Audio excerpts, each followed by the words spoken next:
Boum boum les amis, c'est Yugi Taicho de la team Pharao. Aujourd'hui je suis avec notre champion, le héros de la Guyane, Matt. Matt, ça va? Ça va très bien.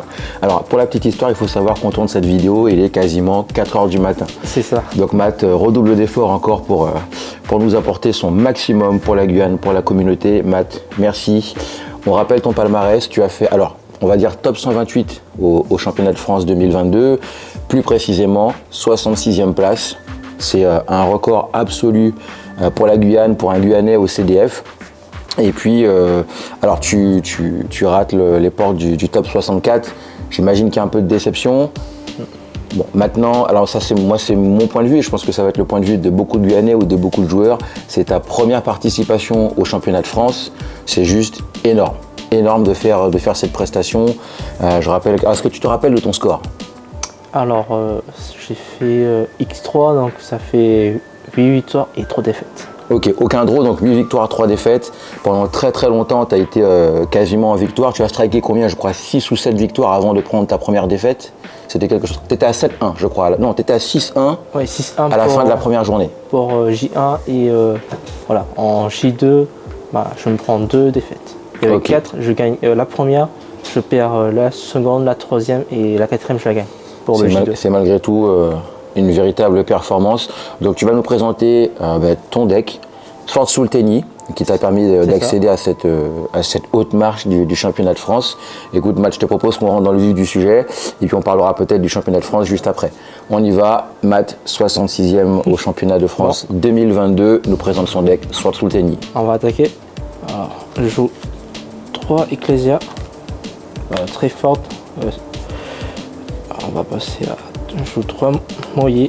3 Moyé. 3 Taya. Celui-là, au time, il est très fort. Burn. Lu Yang, bien sûr, avec le fameux burn de 1200. Voilà.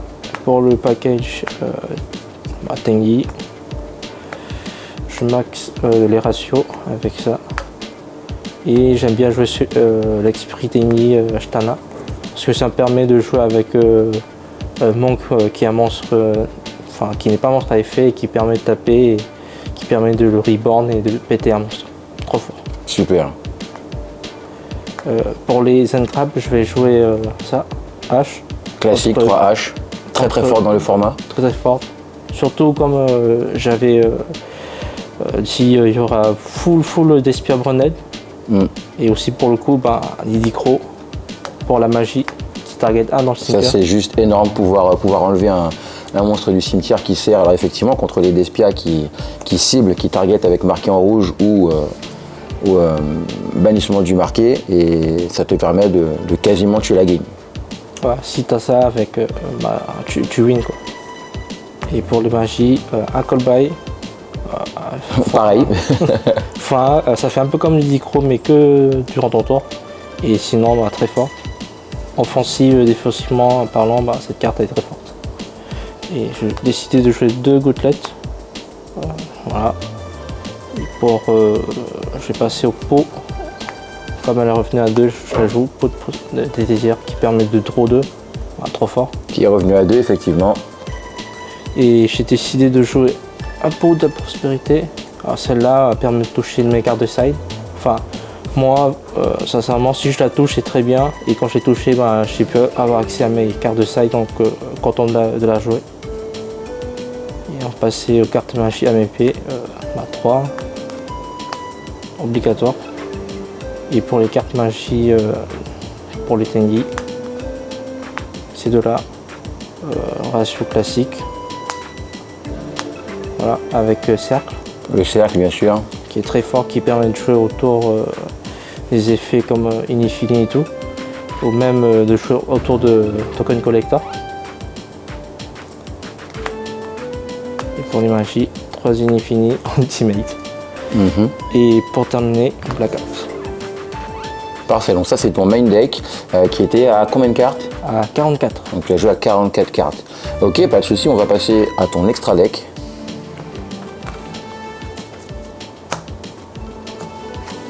Alors pour l'extra deck, je décide de jouer 2 Monotingi et une Shaman. Ok.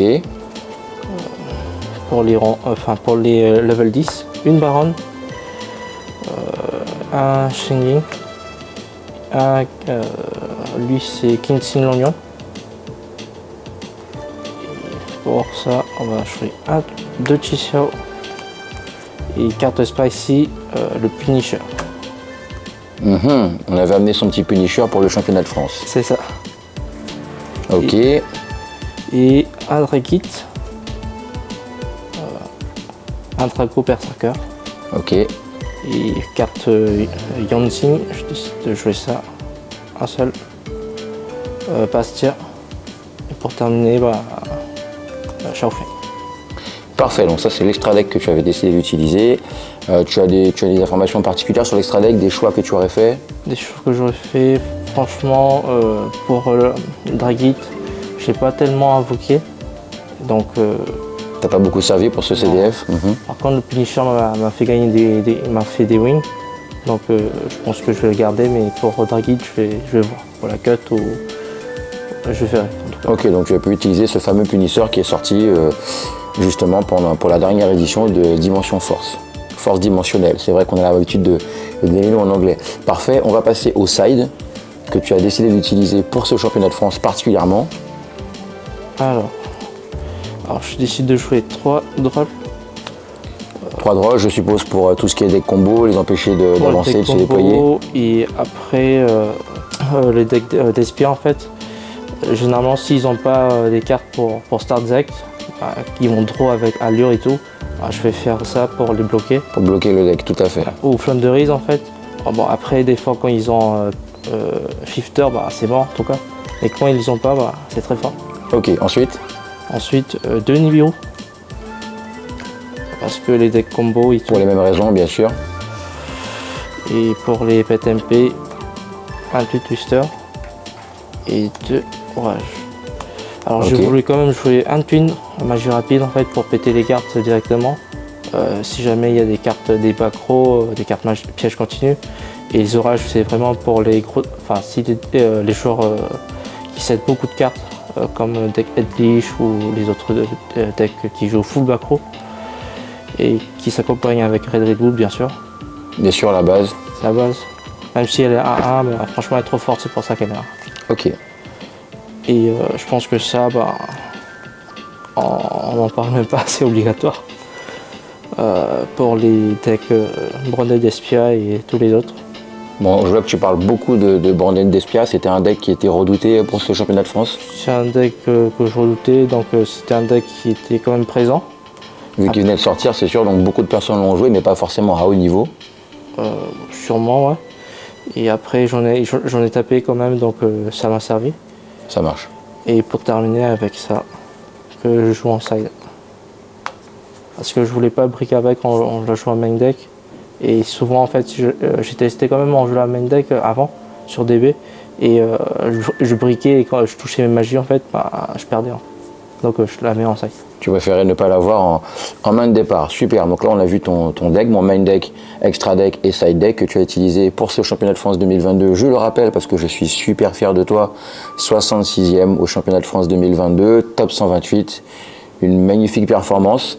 On peut déjà dire qu'on va te retrouver l'année prochaine? C'est sûr. Ce sera sûr. On va mieux faire. Voilà, bon écoute Matt, on va pas être plus long sur ton deck parce que comme on l'a dit, il est déjà très tard, je sais que tu es fatigué, merci d'avoir pris du temps pour faire ce deck profile pour la chaîne, pour la communauté et pour tous ceux qui ont envie de le regarder. Les amis, si le contenu vous plaît, comme d'habitude, n'oubliez pas de vous abonner, de cocher la petite cloche pour ne rien rater du contenu et puis le pouce bleu, ça fait toujours plaisir. Si vous avez des questions, n'hésitez pas, peut-être qu'on refera une autre vidéo avec toi Matt pour détailler ton deck, pour détailler les combos ou comment ça tourne, si ça intéresse les internautes plus en détail. Jusqu'à là, eh bien, Matt, tout comme nos amis, prenez soin de vous. Ciao!